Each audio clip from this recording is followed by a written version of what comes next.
तो kingdom Plantae के बारे में बेटा हम लोग पढ़ रहे थे। तो मैंने आपको बताया था किंगडम प्लांटी जो होता है उसमें सबसे पहला जो रखा गया है उसको हम क्लासीफाई करेंगे।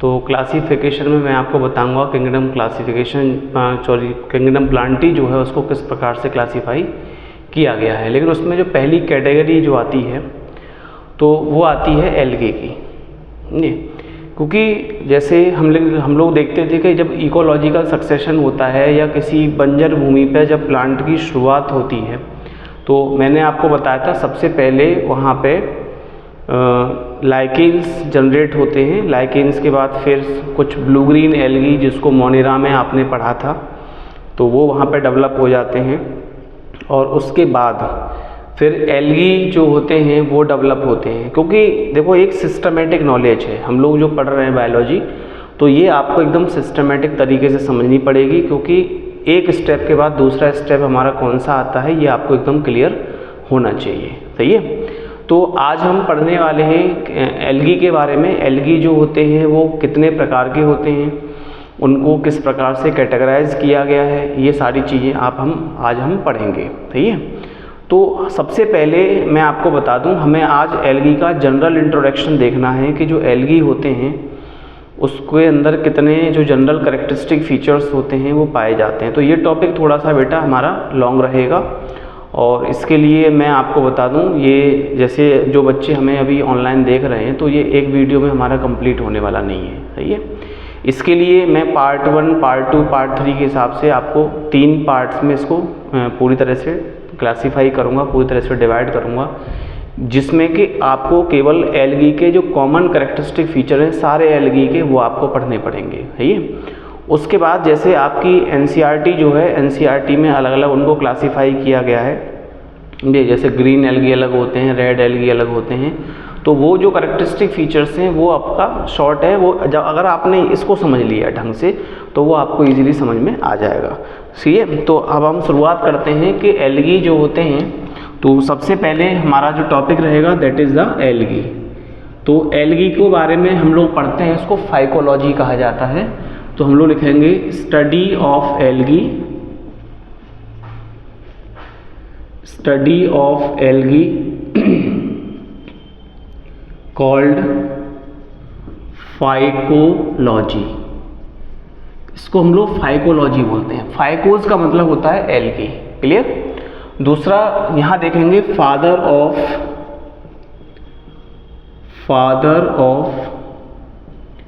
एल्गी, ये किसको कहते हैं हम लोग। ये तो जो इंडिया के अंदर जिनको कहा जाता है फादर ऑफ इंडियन फाइकोलॉजी, हम लोग इसको समझ सकते हैं। तो उस वैज्ञानिक का नाम है एमओपी आयंगर। आपको ध्यान रखना है क्या नाम है, एमओपी आयंगर। तो ये चीज़ आपको ध्यान रखनी है कि एल्गी की जो स्टडी होती है उसको फाइकोलॉजी बोलते हैं। Father of Indian phycology MOP Iyengar को कहा जाता है। सही है। अब हम समझेंगे कि जो एल्गी होते हैं वो किस प्रकार से होते हैं। तो जो एल्गी की बॉडी होती है वो थैलोफाइट्स कैटेगरी की होती है। अब आप कहेंगे कि ये थैलोफाइट क्या होते हैं। तो देखिए थैलोफाइट वे ऑर्गेनिज्म होते हैं जिनकी बॉडी को रूट, स्टेम, लीव्स में डिवाइड नहीं किया जा सकता है।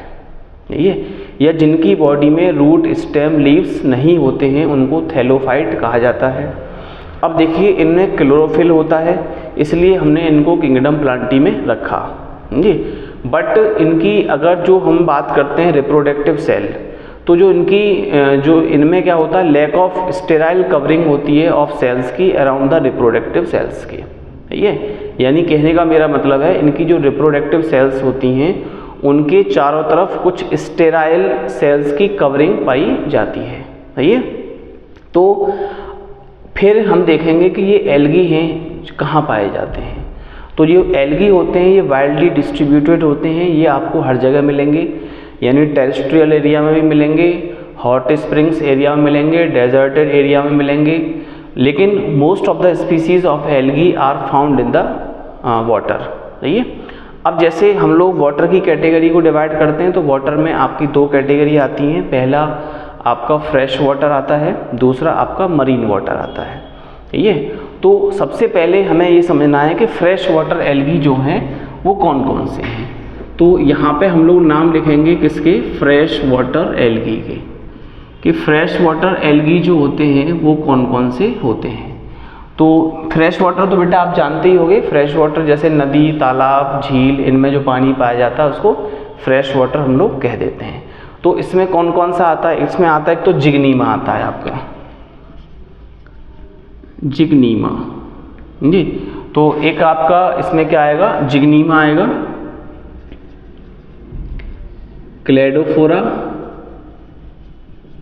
ये जो मैं नाम लिख रहा हूँ ये सारी चीज़ें आपको नोट करके चलनी है। स्पायरोगायरा इसी में आता है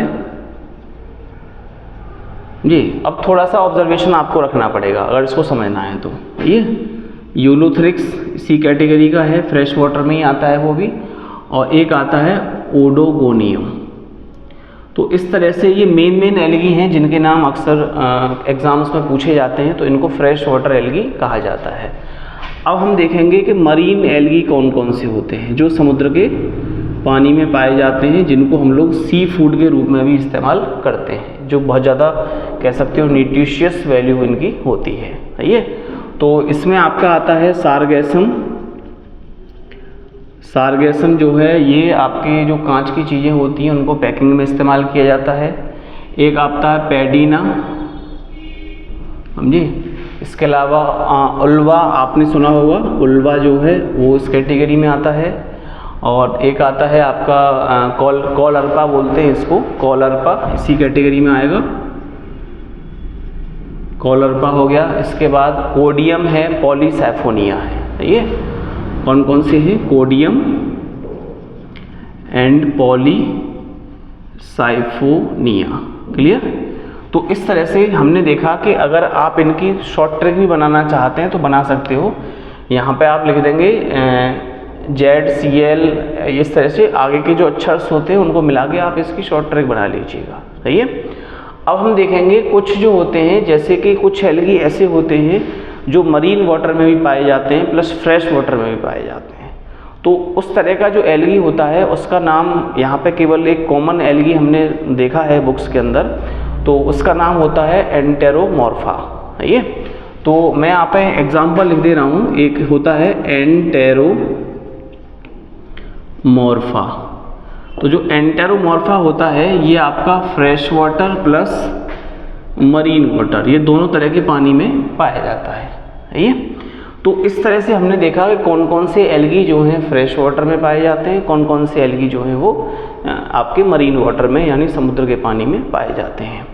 तो अब हम देखेंगे कि जो एल्गी होते हैं इनको अगर इनके रहन सहन के हिसाब से या इनके हैबिटेट के हिसाब से कितने कैटेगरी में इनको बांटा गया है। सही है।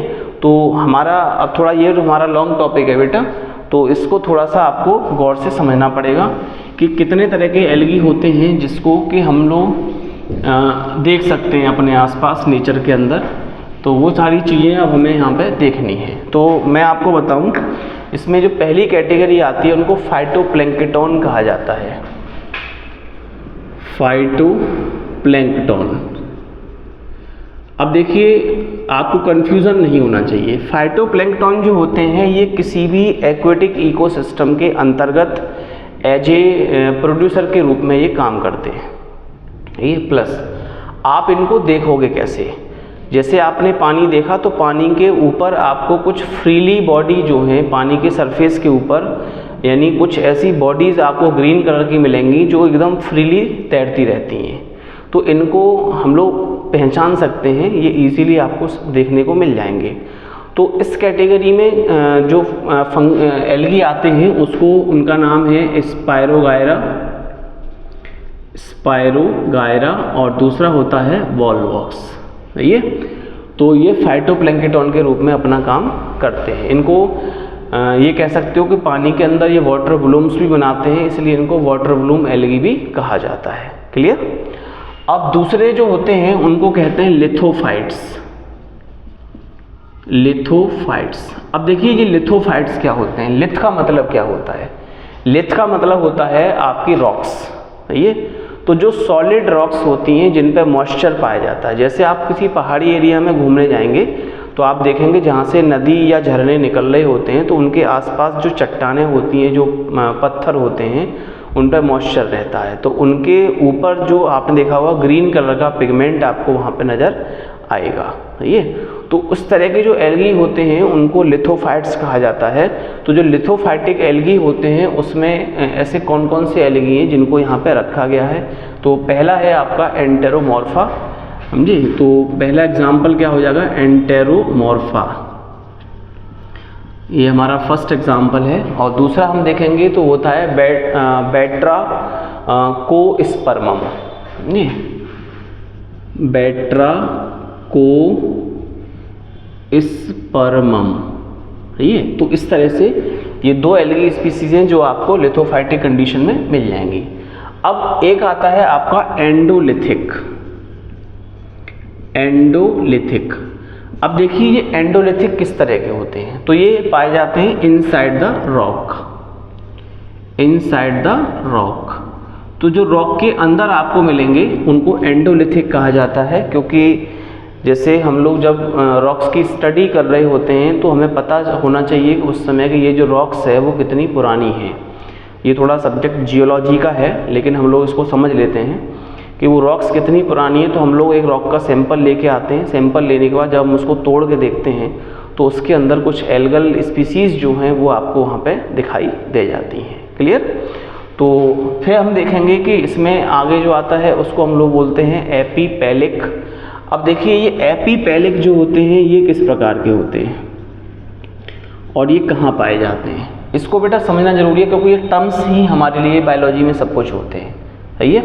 तो ये पाए जाते हैं, कह सकते हो कि जो हमारी जैसे जो तालाब होते हैं या जो झीलें होती हैं उनके किनारे आपने देखा होगा जो बालू इकट्ठी होती है। तो ये जो तालाब झील के नीचे का जो सतह होता है जिसको बॉटम हम लोग कहते हैं, तो ये बॉटम के अंदर जो रेत होता है, बालू जो होती है, ये वहाँ पे पाए जाते हैं। तो हम इसको क्या लिख सकते हैं, lying over the sand in bottom. जी, जो बॉटम की सैंड होती है उस पर ये आपको मिलेंगे। अब इसमें कौन कौन सी एल्गी हैं, तो उसमें आता है आपका कारा। इसमें कौन कौन से आते हैं, एक तो कारा आता है, दूसरा नाइटेला आता है। ये तो दो एल्गी हैं जो कि आपके एपीपेलिक रीजन में पाए जाते हैं। अब एक होते हैं एपीफाइटिक। एपीफाइटिक, अब देखिए एपी का मतलब होता है ऊपर और फाइटिक का मतलब होता है पौधे। ये तो जो पानी में सबमर्ज्ड प्लांट होते हैं, सबमर्ज्ड प्लांट का मतलब है जो पौधे पानी के अंदर डूबे रहते हैं। ये तो उन पौधों के पत्तियों पर, उनके तनों पर ये जो एल्गी होते हैं वो पाए जाते हैं। सही है। तो ये कहाँ पाए जाएंगे, ये पाए जाएंगे आपके सबमर्ज्ड प्लांट पे।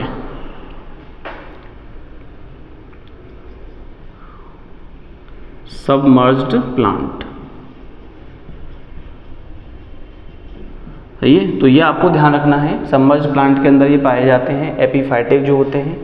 अब इसमें कौन कौन से हैं जो उस कैटेगरी में आते हैं, तो सबमर्ज्ड प्लांट आपको ज़्यादातर कहाँ देखने को मिलेंगे, तो वो मिलेंगे आपको फ्रेश वाटर के अंदर। सही है। जैसे आपके आसपास कोई तालाब या झील हो तो आप वहाँ पर जाना, आप देखेंगे उस पानी के अंदर कुछ पौधे डूबे हुए आपको नज़र आएंगे। उस पौधे को आपको निकालना है और निकालने के बाद उसका कुछ हिस्सा आपको काटना है। काटने के बाद माइक्रोस्कोप से आप देखेंगे तो ये आपको वहाँ पर दिखाई देने लग जाएंगे। क्लियर। तो इसमें आते हैं आपके स्पायरोगायरा आता है, प्लस जिग्नीमा आता है इसी में, समझे। ओइडोगोनियम जो मैंने अभी आपको बताए थे, फ्रेश वाटर जो एनिमल एल्गी बताए थे वो इसी में आ जाते हैं। नॉस्टॉक है, नॉस्टॉक भी इसी में आएगा। ऑसिलेटोरिया, ये ऑसिलेटोरिया जो है वो भी इसी कैटेगरी में आता है। इसके बाद आता है आपका बल्बोकीट, है ये। तो इसको हम लोग क्या बोलते हैं, बल्बोकीट। क्लियर। तो इस तरह के जो एल्गी हैं वो आपको एपीफाइटिक सेक्शन में देखने को मिलेंगे। अब देखिए कुछ एल्गी ऐसे होते हैं जिनको हम लोग कहते हैं एंडोफाइटिक। अब एंडो का मतलब है अंदर, ये तो जो पौधे के अंदर पाए जाते हैं, मतलब टिश्यू लेवल पे या कह सकते हो सेलुलर लेवल पे जो पाए जाते हैं उनको हम लोग क्या कहते हैं, एंडोफाइटिक कहते हैं। सही है, तो हम लोग यहाँ लिख सकते हैं inside the plant, inside the plant. अब देखिए पौधे के अंदर ऐसे कौन कौन से एल्गी हैं जिनकी जो कॉलोनी होती है वो पौधे के अंदर पाई जाती है। तो इसमें आपका आता है नाइटेला आता है एक, ठीक, तो आपको ध्यान रखना है नाइटेला, एक आता है आपका क्लेडोस्पोरा, जी नाइटेला हो गया, क्लेडोस्पोरा हो गया, एक आता है आपका एंडोडर्मा, जी एंडोडर्मा, और इसमें कुछ और भी हैं जैसे कॉलियोकीट जो होता है वो भी इसी कैटेगरी में आ जाता है, तो लिखेंगे कॉलियोकीट। तो ये 4 तरह के एल्गी होते हैं जो कि इनसाइड द प्लांट आपको देखने को मिलेंगे। सही है, अब कुछ कह सकते हो कि एल्गी इस तरह के होते हैं जो कि एनिमल की जो बॉडी होती है उसकी सरफेस पर पाए जाते हैं, तो उन एल्गी को क्या बोलते हैं, एपीजोइक। तो अगली हमारी जो कैटेगरी है दैट इज़ द एपीजोइक। अब एपी मतलब ऊपर होता है ऊपर, और जोइक का मतलब होता है एनिमल, तो एनिमल की बॉडी के ऊपर पाए जाते हैं, तो लिख देंगे सरफेस ऑन एनिमल। ठीक है, एनिमल की बॉडी की सरफेस पर जो पाए जाते हैं उनको एपीजोइक कहा जाता है।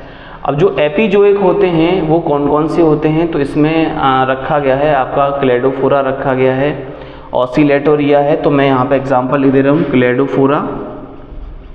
अब देखिए जो क्लेडोफोरा होता है,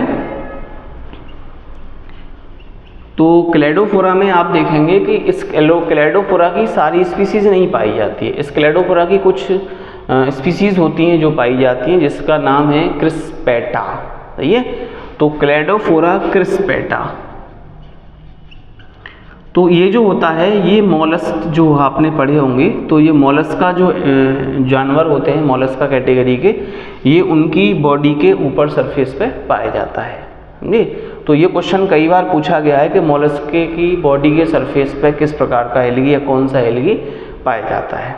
सही है, इसके अलावा आप देखेंगे कि एपीजोइक में आपका है जैसे ऑसिलेटोरिया है या डर्मेटोफाइटोन है, तो ये भी इसमें पाए जाते हैं। तो दूसरा एग्जांपल हमारा हो जाएगा ऑसिलेटोरिया और डर्मेटोफाइटोन। अब देखिए ये जो होते हैं ये कहाँ पाए जाते हैं दोनों, ये आपको मिलेंगे टर्टल। टर्टल तो आप जानते ही होंगे, कछुए जो होते हैं टर्टल, तो उनकी बॉडी के ऊपर ये आपको देखने को मिलेंगे। जैसे आपने कभी कछुआ पकड़ा हो तो आप देखेंगे टर्टल को अगर पकड़ा होगा तो उसकी जो बॉडी की ऊपरी जो कवर होता है वो थोड़ा सा कह सकते हो विस्कस टाइप का होता है, चिकना होता है, तो इन्हीं की कॉलोनी की वजह से होता है। सही है, अब यहाँ पे देखेंगे कि एपीजोइक के अलावा कुछ होते हैं जिनको एंडोजोइक कहा जाता है। तो जो एंडोजोइक होते हैं, एंडोजोइक, तो एंडोजोइक कैटेगरी में कौन कौन से आएंगे, तो लिख देंगे इनसाइड द एनिमल बॉडी, यानी ये जो एनिमल बॉडी होती है ये उसके अंदर पाए जाते हैं, इसलिए इनका नाम रखा गया एंडोजोइक। अब एंडोजोइक में जैसे आपने सुना होगा कि पैरामीशियम है, हाइड्रा है, स्पंज है, तो ये हमारे किस में आते हैं, ये किंगडम प्रोटिस्टा में आते हैं जो आपने अभी पढ़ा था। तो इसमें इनकी जो बॉडी होती है उसके अंदर पाया जाता है क्लोरेला। क्लोरेला, तो क्लोरेला कहाँ पाया जाता है, ये आप लिख सकते हो पैरामीशियम के अंदर होता है, हाइड्रा के अंदर होता है और स्पंज के अंदर भी ये पाया जाता है। ये तो ये क्वेश्चन भी कई बार पूछा गया है कि क्लोरेला नामक एल्गी जो है वो किस प्रकार की जो एनिमल्स होते हैं उनकी बॉडी में पाया जाता है। तो ये आपको थोड़ा सा ध्यान देना है कि ये पैरामीशियम, हाइड्रा और स्पंज के अंदर पाया जाता है। तो ये सारी चीज़ें बेटा आपको नोट कर लेनी है। ये अब हम कुछ और कैटेगरीज हैं जिनके बारे में आपको पढ़ाएंगे कि ऐसे और कितने तरह के एल्गी होते हैं जो हमारी इस दुनिया में पाए जाते हैं जी। तो एंडोजोइक अभी आपने पढ़ा था, तो एंडोजोइक के बाद हम देखेंगे कि अगली जो हमारी जो कैटेगरी आती है वो कौन सा होता है, तो उसको हम लोग बोलते हैं कह सकते हो कि एंडोफोफाइला या एंडोफोफाइट्स, समझे, जिसे हम लोग कहते हैं ये। तो उसको हम लोग एपिटेरेनियन भी कह सकते हैं। एपिटेरेनियन जानते हो, एपिटेरेनियन का मतलब क्या होता है, तो हम आगे पढ़ेंगे। नेक्स्ट है हमारी एपिटेरेनियन।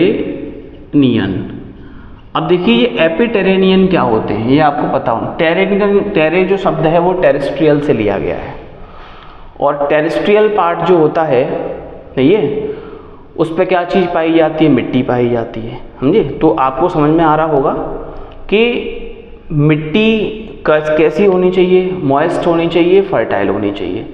तो जो मॉइस्ट और फर्टाइल सॉइल होती है उसको टेरेनियन सॉइल बोलते हैं। अब टेरेनियन सॉइल के ऊपर जो पाए जाएंगे उसे क्या बोलेंगे, एपिटेरेनियन एल्गी। क्लियर। तो हम लोग क्या लिख सकते हैं, इसमें लिखेंगे यानी found over the moist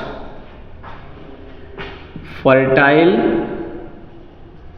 soil. Clear. तो आपका पॉइंट क्लियर हो गया कि जो एपिटेरेनियन है वो कहाँ पे पाए जाते हैं, ये आपको पता चल गया।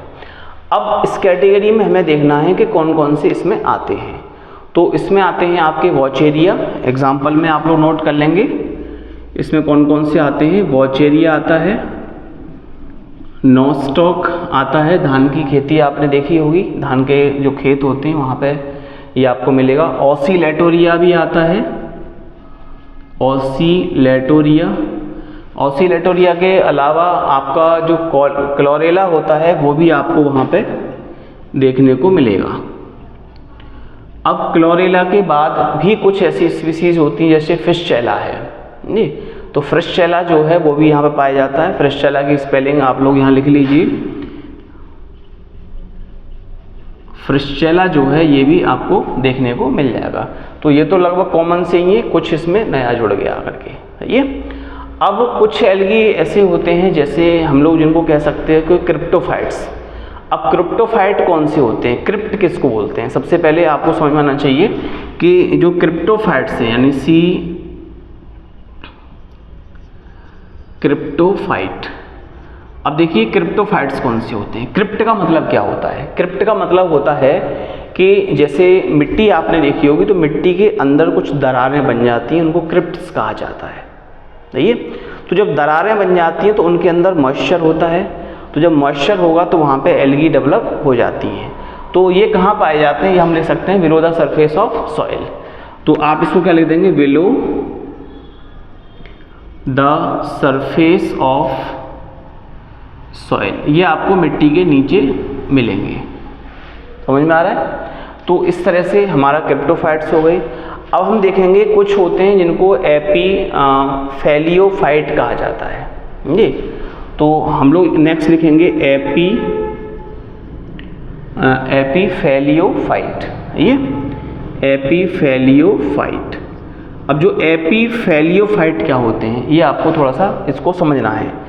एपी का मतलब ऊपर हो गया, फेलियो का मतलब हो गया बार्क ऑफ द ट्री, ये, और फाइट का मतलब हो गया ट्री। तो इसमें हमने अलग अलग कर लिया, तो ये कहाँ मिलेंगे, यानी ओवर बार्क ऑफ ट्री, यानी पौधों की जो छाल होती है ये उसके ऊपर आपको देखने को मिल जाएंगे, बार्क ऑफ ट्री। तो इसमें आपका आता है सिस्टेनिमा और प्लूरोकोकस। इसमें दो एग्जाम्पल हैं, सिस्टेनिमा एंड प्लूरोकोकस, ये। तो इस तरह से ये आपको मिल जाएंगे देखने को, नहीं है।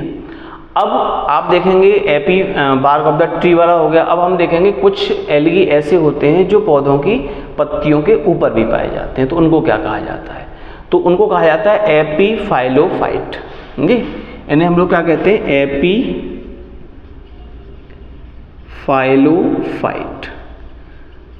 अब देखिए एपी का मतलब हो गया ऊपर, फाइलोज मतलब फॉलियो शब्द से लिया गया है, फॉलियोज का मतलब होता है लीव्स, और फाइट तो आप जानते हो ये पौधों की पत्तियां। तो ये कहाँ मिलेंगे, on the leaves of plant, leaves of plant, यानी पौधों की पत्तियों के ऊपर जो पाए जाते हैं उनको एपीफेलियोफाइट कहा जाता है।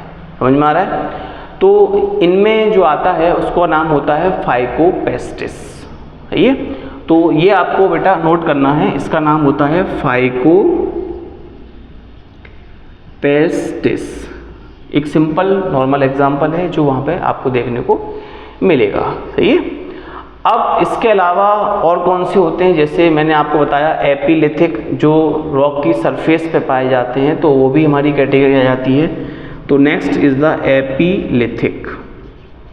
तो एपिलिथिक होते हैं over the surface of rock, over surface of rocks, यानी चट्टानों के सरफेस पे जो पाए जाते हैं, these are known as the epilithic, उनको एपिलिथिक कहा जाता है। अब इसमें आते हैं आपके टेंटोफोलिया, इसमें आ जाता है ट्रेंटोफोलिया, उसका पूरा शुद्ध जो नाम है वो ट्रेंटोफोलिया। तो एग्जाम्पल लिखेंगे ट्रेंटोफोलिया, समझे। एक तो ये हो गया, एक आपका होता है कैलोथ्रिक्स, जी, और प्लूरोकोकस,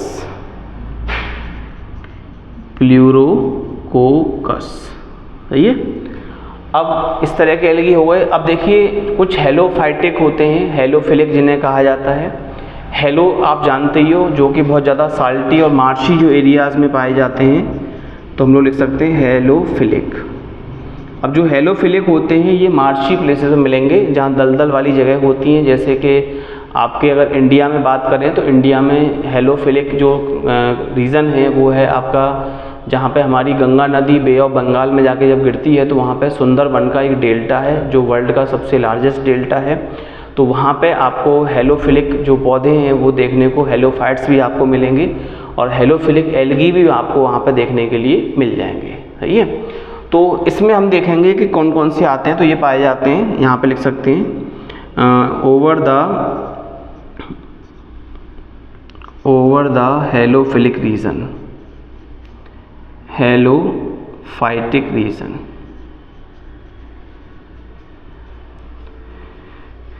ये हेलोफाइटिक प्लांट्स पर भी आपको देखने के लिए मिल जाते हैं, सही है। अब इसमें कौन कौन सी कैटेगरी होती हैं, तो इसमें आपका जो आता है वो होता है क्लेमाइडोमोनास, और क्लेमाइडोमोनास की एक स्पीसीज़ होती है जिसका नाम होता है शेरेन वर्गी, सही है। तो हम लिख सकते हैं यहाँ पे क्लेमाइडोमोनास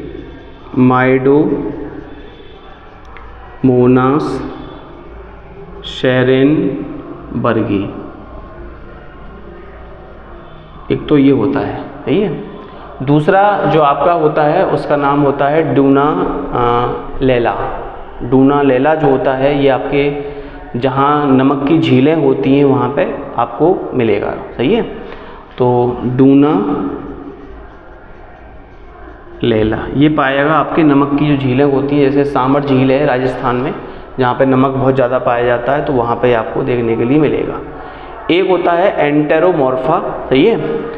एक क्या होता है एंटेरोमॉर्फा।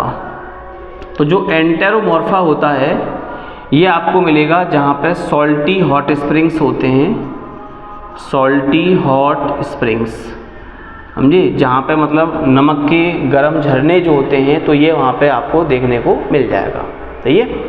अब आपका हेलोफिलिक जो है वो क्लियर हो चुका है, ये आपको नोट कर लेना है। अब कुछ आते हैं जिनको हम लोग कहते हैं थर्मोफाइट्स। अब देखिए ये जो थर्मोफाइट्स होते हैं वो क्या होते हैं, थोड़ा इस पर आपको गौर करना है कि थर्मो मतलब होता है हीट, समझे। तो ये ज़्यादातर ऐसे एरिया में पाए जाते हैं जहाँ पर हीट जो है बहुत ज़्यादा रहती है। तो हम लोग यहाँ पे लिख सकते हैं थर्मोफाइट। अब देखिए थर्मोफाइट्स जो होते हैं ये आपको कहाँ मिलेंगे, सही है। तो ये मिलेंगे आपको हॉट एरियाज़ में, जैसे रेगिस्तान। ये कहाँ मिलेंगे आपको, हॉट एरियाज़ के अंदर। जैसे रेगिस्तान में आपने देखा होगा, जहाँ राजस्थान में आप जाएंगे तो वहाँ पे बहुत ज़्यादा गर्मी पड़ती है, अजमेर हो गया या ये जो बहुत ज़्यादा हॉटेड रीजन है, तो वहाँ पे जो एल्गी आपको देखने के मिलेंगे उनको हम लोग थर्मोफाइट्स जो हैं वो कह देते हैं। अब इसमें कौन कौन से आते हैं, तो इसमें एक कैटेगरी आती है, इसका नाम होता है फॉर्मिडियम। क्या होता है, फॉर्मिडियम। तो फॉर्मिडियम जो है वो भी वहाँ पे आपको देखने के लिए मिलेगा। इसके अलावा सिस्टेनीमा जो है वो आपको देखने को मिलेगा, सिस्टेनीमा, ये आपको ध्यान रखना है। समझे, सिस्टेनिमा। और एक होता है मैस्टिगोक्लेडस, वो भी आपको वहीं मिलेगा, मैस्टिगोक्लेडस। ये तो मैस्टिगोक्लेडस जो है वो आप वहाँ पे देख सकते हो।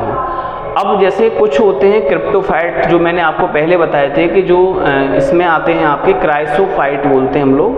तो क्राइसो का मतलब क्या होता है, क्रायोफाइट कह सकते हो। तो जो क्रायोफाइट होते हैं, क्रायो का मतलब होता है आइस, यानी आइस वाले जहाँ पे बर्फ़ रहती है पहाड़ों पे, तो ये आपको वहाँ पे देखने के लिए मिल जाएंगे। तो अभी थोड़ा बेटा डिस्टर्बेंस चल रहा है, उसकी तरफ आपको ध्यान नहीं देना है, मेरी तरफ ही ध्यान दो, सही है। तो जो क्रायोफाइट्स होते हैं ये बर्फीले एरिया में मिलते हैं। बर्फीले एरिया में कौन कौन से होते हैं तो मैं आपको बता दूं, तो इसमें आप लोग नोट करके चलिएगा। पहला जो आता है उसको बोलते हैं क्लेमाइडोमोनास निवेलिस। क्या बोलते हैं, क्लेमाइडोमोनास निवेलिस। दूसरा होता है यूलोथ्रिक्स फ्लैसिडा, और तीसरा होता है स्कोटेला निवेलिस। ये आपके रेड स्नो पे पाए जाते हैं। तीनों जो नाम मैंने लिए हैं ये कहाँ पाए जाते हैं, रेड स्नो। जैसे आपने देखा होगा कभी कभी कुछ पहाड़ों पे जो बर्फ़ जम जाती है तो उस बर्फ़ आपको लाल रंग की दिखाई देती है, तो ये वहाँ पे आपको देखने को मिलेंगे, सही है। एक होते हैं रेफिडोनीमा। रेफिडोनीमा जो होता है ये आपको मिलेगा ब्लैक स्नो, जहाँ पे काली बर्फ़ होगी वहाँ पर मिलेगा। एक होता है एनसाइक्लोनीमा मीसोटेनियम, तो ये आपको मिलेंगे पर्पल ब्राउन स्नो जी, जहाँ पर्पल और ब्राउन कलर की स्नो होगी वहाँ पे मिलेंगे। एक होता है डॉक्टाइलोकोकोप्सिस जी, तो डॉक्टाइलोकोकोप्सिस जो होता है ये आपको मिलेगा ब्लू स्नो पे देखने के लिए। इसके अलावा आपके येलो स्नो बची है, तो येलो स्नो पे आपको जो मिलेंगे वो सिस्टोकोकस निबिकोला मिलेगा, सही है। और एक मिलेगा आपको जिसको हम लोग बोलते हैं काइफ्लोवायरेंस, सही है। तो ये आपको येलो आइस पे देखने के लिए मिल जाएंगे। अब कुछ ऐसे होते हैं जिनको हम लोग एंडोफाइटिक बोलते हैं, जो पौधों के टिश्यूज़ के अंदर पाए जाते हैं। तो ऐसे कौन कौन से पौधे हैं जिन पे कौन कौन से एल्गी पाए जाते हैं, इसको आपको थोड़ा सा यहाँ पे समझना है। जैसे नॉस्टॉक की बात करते हैं, तो नॉस्टॉक जो होता है वो पाया जाता है जो एंथोसिरोस एक पौधा होता है जो ब्रायोफाइट्स में आता है। तो एंथोसिरोस जो प्लांट है उसकी जड़ों में नॉस्टॉक नाम का जो एल्गी है वो पाया जाता है, सही है। एक होता है जैसे कि आपने देखा होगा एनाबीना और साइकेडी, एनाबीना वोमा साइकेडी। तो ये जो दो एल्गी होते हैं ये पाए जाते हैं कोलोरॉइड रूट्स ऑफ साइकस जो पौधा होता है उसके अंदर जो जड़ें होती हैं उनको कोलोरॉइड रूट कहा जाता है। तो कोलोरॉइड रूट की जड़ों में ये जो एल्गी आपको मिलेंगे जिनके नाम होते हैं एनाबीना और साइकेडी। क्लियर। अब हम देखेंगे कि जैसे एजोला जो एक फर्न है, समझिए। तो एजोला फर्न की जो पत्तियां होती हैं उस पर जो पाया जाता है उसका नाम होता है उसका नाम जो होता है वो होता है एजोली, लास्ट में आता है नाम के, मुझे ध्यान नहीं आ रहा बेटा अभी। तो एजोली जो है शब्द लास्ट में जाके आएगा। अब जैसे कुछ एपीजोइक होते हैं, तो एपीजोइक जैसे जो एनिमल्स होते हैं उनकी बॉडी में पाए जाते हैं। जैसे आपने देखा होगा मच्छर का जो लार्वा होता है, समझिए, उसकी बॉडी में जो एंटीना पाए जाते हैं, तो एंटीना के अंदर कारासियम नाम का एक एल्गी जो है वो आपको मिलेगा वहाँ पे, समझिए। तो आपको ध्यान रखना है, inside the antenna of the mosquito larva the algae is found named characium, सही है। स्पेलिंग लिख लो CHARACIUM। क्लियर। अब कुछ एंडोजोइक होते हैं जो मैं आपको पहले ही बता चुका हूँ। तो एंडोजोइक में जैसे ऑसिलेटोरिया है, तो जो ऑसिलेटोरिया नाम का जो एल्गी होता है ये पाया जाता है गुनिया पिग के अंदर जी, डियर हिरन के अंदर पाया जाता है, एंड टेडपोल जो होता है that is the larva frog, तो उसके अंदर जो पाया जाता है ये उसको बोलते हैं ऑसिलेटोरिया। इसके अलावा देखेंगे साइमन सेला जो एल्गी होता है ये आपको हॉर्स, काव, पिग और ह्यूमन इनकी बॉडी के अंदर पाया जाता है, सही है। अब हम देखेंगे कुछ पैरासाइटिक एल्गी होते हैं। तो पैरासाइटिक एल्गी में आपके आते हैं जिन्हें बोला जाता है सिफेल्यूरोस। तो सिफेल्यूरोस की दो अलग अलग स्पीसीज़ होती हैं। पहली स्पीसीज़ होती है जिसका नाम होता है सिफेल्यूरोस वायरेसेंस। स्पेलिंग नोट कर लीजिएगा। वायरेसेंस का मतलब होता है VIRESCENS। तो सिफेल्यूरोस वायरेसेंस जो होता है ये टी के अंदर पाया जाता है। जो चाय होती है ये उस पर पैरासाइट होता है। दूसरा होता है सिफेल्यूरोस अरेबिका। अरेबिका जो है that is the species of coffee. ये कॉफ़ी, तो कॉफ़ी के पौधों में पाया जाता है, कॉफ़ी को ही हम लोग अरेबिका बोलते हैं जी। तो सिफेल्यूरोस अरेबिका नामक एल्गी जो है ये कॉफ़ी की पौधों की जो पत्तियां होती हैं वहाँ पे पाया जाता है। अब हम देखेंगे कुछ एल्गी ऐसे होते हैं जो कि सिम्बायोटिक फॉर्म में पाए जाते हैं, जो मैं आपको पहले पढ़ा चुका हूँ, लाइकेंस टॉपिक जो मैंने आपको बताया था। तो इस तरह से हमने देखा कि हमारे जो एल्गी थे वो अलग अलग कैटेगरी के एल्गी किस किस तरह से कहाँ कहाँ हैबिटेट पे पाए जाते थे, उनके एग्जाम्पल्स आप लोगों ने अभी पढ़े। सही है। तो अब हमारा जो नेक्स्ट टॉपिक है जो मैं अभी कंटिन्यू करूँगा, आपको कल पढ़ाने वाला हूँ, तो वो होता है कि एल्गी का जो थैलस होता है और उसकी जो ऑर्गेनाइजेशन होती है, उसका जो कह सकते हो कि जो किस प्रकार से वो बना होता है, हम उसके बारे में बात करेंगे। क्लियर। तो आज मैंने जितना आपको अभी पढ़ाया है ये चीज़ आपको नोट कर लेनी है। और ये वीडियो थोड़ा हमारी एल्गी का जो इंट्रोडक्शन है ये थोड़ा लंबा रहेगा बेटा, क्योंकि मैंने आपको पहले बताया इसमें बहुत सारी चीज़ें कॉम्प्लिकेटेड हैं जो हमको अगर डिटेल में नहीं पढ़ा तो आगे की जो एल्गी का हम लोग क्लासिफिकेशन पढ़ने वाले हैं वो आपकी समझ में नहीं आने वाला है। क्लियर। चलिए ओके बेटा।